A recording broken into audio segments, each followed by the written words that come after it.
जय माता दी। आप सभी श्रद्धालु भक्तों का हमारे चैनल पर हार्दिक स्वागत है। आज हम प्रस्तुत कर रहे हैं नवरात्रि के 8वें दिन यानी अष्टमी की पावन कथा। इस दिन माँ दुर्गा के 8वें रूप माँ महागौरी की पूजा की जाती है। चलिए अब सुनते हैं इस दिन से जुड़ी पवित्र कथा। माँ महागौरी का रूप अत्यंत सुंदर, शांत और करुणामयी है। इनका वर्ण दूध के समान उज्जवल है, इसीलिए इन्हें महागौरी कहा जाता है।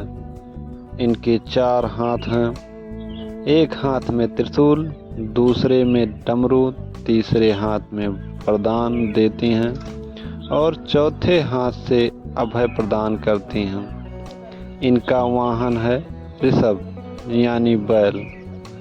नवरात्रि के 8वें दिन की कहानी। बहुत समय पहले हिमालय पर्वत पर एक दिव्य कन्या कठिन तपस्या कर रही थी। वह कोई साधारण कन्या नहीं बल्कि स्वयं माँ पार्वती थी, जिन्होंने भगवान शिव को पति रूप में पाने के लिए कठोर तप किया। माँ पार्वती की तपस्या इतनी कठोर थी कि उन्होंने वर्षों तक अन्न जल का त्याग कर दिया। वे कभी खुले आकाश के नीचे धूप में बैठी तो कभी हिमालय की बर्फीली पहाड़ियों में बिना किसी वस्त्र के खड़ी रहती। उनकी यह कठिन साधना हजारों वर्षों तक चलती रही। इस दौरान उनका शरीर धूल मिट्टी से ढक गया और उनकी चमक फीकी पड़ गई। भगवान शिव का प्रकट होना, माँ पार्वती की यह कठिन तपस्या देखकर सभी देवता और ऋषि मुनि अचंभित थे। अंततः उनकी भक्ति और समर्पण से प्रसन्न होकर भगवान शिव स्वयं प्रकट हुए।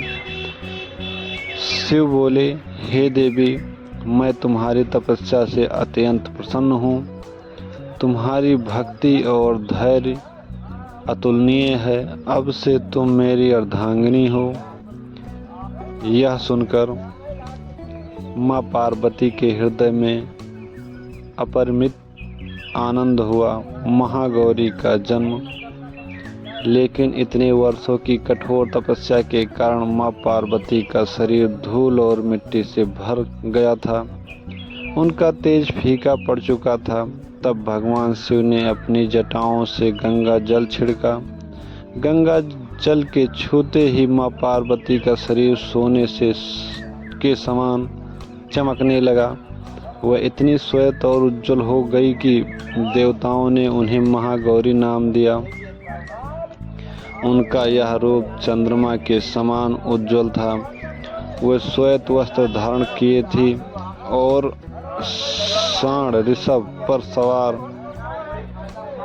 थी। उनके 4 हाथ में अभय मुद्रा, त्रिशूल, डमरू और वरद मुद्रा थी। असुरों का अंत। उसी समय असुरों का राजा शुंभ निशुंभ और उनके सेनापति चंडमुंड ने पृथ्वी पर भयंकर अत्याचार मचा रखा था। उन्होंने स्वर्ग पर भी आक्रमण कर दिया था और देवताओं को पराजित कर दिया था। जब देवता महागौरी के पास पहुँचे और उनसे सहायता की प्रार्थना की तो माँ ने कहा, चिंता मत करो, अब अधर्म का अंत निश्चित है। माँ महागौरी ने अपने सिंह पर सवार होकर असुरों के विरुद्ध युद्ध किया। उन्होंने त्रिशूल से चंड और मुंड का अंत किया और अंततः शुंभ निशुंभ का भी वध कर दिया। माँ महागौरी की आराधना से मन, वाणी और कर्म तीनों की पवित्रता प्राप्त होती है। इनकी पूजा से पाप नष्ट होते हैं और जीवन में सुख, शांति, समृद्धि तथा सौभाग्य की प्राप्ति होती है। कहते हैं कि जो कन्याएं अच्छे वर की इच्छा रखती हैं उन्हें माँ महागौरी की पूजा अवश्य करनी चाहिए। अष्टमी पर कन्या का पूजन का महत्व। अष्टमी तिथि पर कन्या पूजन का विशेष महत्व है। इस दिन 9 छोटी कन्याओं को माँ दुर्गा के 9 रूप मानकर उनका पूजन किया जाता है। उन्हें भोजन कराया जाता है, चप्पल, चुनरी, श्रृंगार आदि भेंट किए जाते हैं। इससे माँ अत्यंत प्रसन्न होती हैं और अपने भक्तों को मनवांछित फल देती हैं। तो ये थी माँ महागौरी की दिव्य कथा। अगर आपको यह वीडियो पसंद आए तो कृपया लाइक करें, कमेंट करें और चैनल को सब्सक्राइब करें। अपने मित्रों और परिवार के साथ यह कथा जरूर साझा करें।